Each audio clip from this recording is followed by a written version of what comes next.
আজকে আমরা প্রতিবাদ জানাচ্ছি।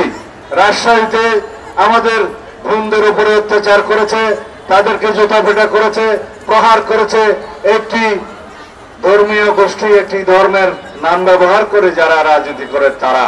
আমি নাম না নিলেও পত্রিকান্তরে আপনারা অবশ্যই জানেন। জাহাঙ্গীরনগর বিশ্ববিদ্যালয়ের একজন শিক্ষিকা, তিনি কথা বলার জন্য, টক শোতে কথা বলার জন্য তার বিরুদ্ধে মামলা দায়ের করা হয়েছে, যেহেতু তার কথা সেই ধর্মান্ধ গোষ্ঠীকে আহত করেছে। আমরা চাই বাংলাদেশে এমন একটি সমাজ বিরাজ করুক যেখানে আমরা সবাই সমান, এখানে ধর্মের ভিত্তিতে কোনো বিভাজন থাকবে না, এখানে জাতের ভিত্তিতে কোনো বিভাজন থাকবে না, এখানে ধর্ম, বর্ণ, গোষ্ঠী, সংস্কৃতি, ভাষাভাষী সকলেই মিলে আমরা বাংলাদেশী। সুতরাং আমরা সবাই বাংলাদেশের সংবিধান অনুসারে নাগরিক, সিটিজেন হিসেবে আমরা সকল ক্ষেত্রে সমান অধিকার ভোগ করব। এই জন্যই আমরা সংগ্রাম করেছি, এই জন্যই রক্ত দিয়েছি, এই জন্যই দেশে মুক্তিযুদ্ধ হয়েছে, এই জন্যই স্বাধীনতা হয়েছে। সেজন্য গণতন্ত্র, স্বাধীনতা, সার্বভৌমত্ব মানে হচ্ছে সবার নাগরিক অধিকার নিশ্চিত করা। সিটিজেন হিসেবে যেন আমরা সকলেই সমান অধিকার ভোগ করতে পারি। এই ভূখণ্ডের মধ্যে আমরা যারাই বসবাস করি, আমাদের একটাই পরিচয় হবে, আমরা বাংলাদেশের নাগরিক। এখানে কেউ ধর্মীয় পরিচয়ে সংখ্যালঘু সংখ্যাগুরু থাকবে না, এখানে কোনো সংস্কৃতির ভিত্তিতে বিভাজন থাকবে না, এখানে কোনো ভাষাভাষী এবং বর্ণের ভিত্তিতে কোনো বিভাজন থাকবে না। সেই বাংলাদেশ প্রতিষ্ঠার জন্যই আমাদের সন্তানেরা রক্ত দিয়েছে, সেই বাংলাদেশ প্রতিষ্ঠার জন্যই জুলাই গণ অভ্যুত্থান সংগঠিত হয়েছে, সেই বাংলাদেশ প্রতিষ্ঠার জন্যই আমাদেরকে অবশ্যই সামনে কাজ করতে হবে। আমরা একটি শক্তিশালী গণতান্ত্রিক রাষ্ট্র নির্মাণ করতে চাই, সেই রাষ্ট্রে কোনো বৈষম্য থাকবে না, সাম্যের ভিত্তিতে, ন্যায় বিচারের ভিত্তিতে, সামাজিক ন্যায় বিচারের ভিত্তিতে এবং একটি শক্তিশালী গণতান্ত্রিক অধিকার নিশ্চিত করার জন্য আমরা সেই বাংলাদেশ নির্মাণ করব ইনশাআল্লাহ। আমি আজকে এখানে সমাবেশের এই উসিলায় দুটি কথা বলতে চাই।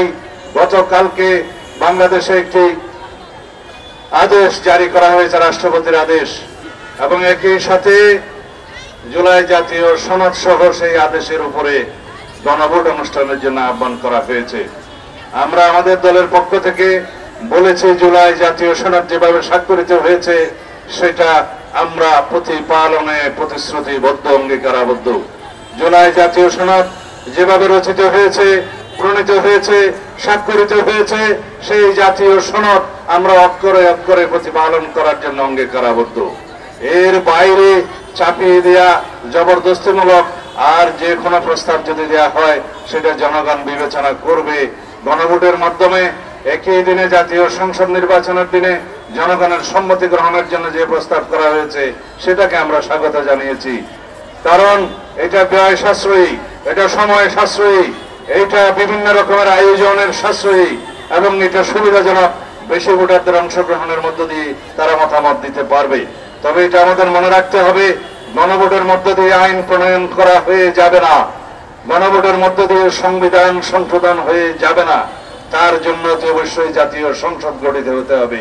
সেই জন্য জাতীয় সংসদ নির্বাচনের পুনরাবৃত্তি করেছেন তিনি 15 ফেব্রুয়ারির প্রথমার্ধে, সেজন্য তাকে আমরা সাধুবাদ জানিয়েছি। কারণ আমরা অবশ্যই আগামী ফেব্রুয়ারির প্রথমার্ধে জাতীয় সংসদ নির্বাচন অনুষ্ঠান হোক সেটা চাই, এই জাতি চায়। আমরা ভোটাধিকার প্রয়োগ করতে চাই, এই জাতির সমস্ত জনগণ সেই ভোটাধিকার স্বাধীনভাবে, উৎসবমুখরভাবে প্রয়োগ করার জন্য উন্মুখ হয়ে আছে।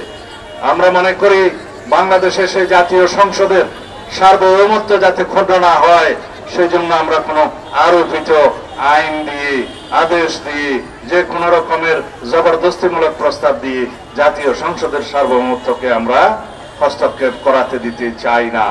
কারণ এটাই বাংলাদেশের একমাত্র সার্বভৌম হাউস, যে সার্বভৌম হাউসে জনগণের প্রতিনিধিত্ব করে, তাদের সার্বভৌম প্রতিনিধিত্ব করে তাদের জাতীয় সংসদ যারা নির্বাচিত হবে তাদের মধ্য দিয়ে। বাংলাদেশে একমাত্র হাউস বাংলাদেশের জাতীয় সংসদের সার্বভৌম হাউস, যে হাউসের যে কোনো আলাপ আলোচনা কার্যক্রম আদালতে চ্যালেঞ্জ করা যায় না।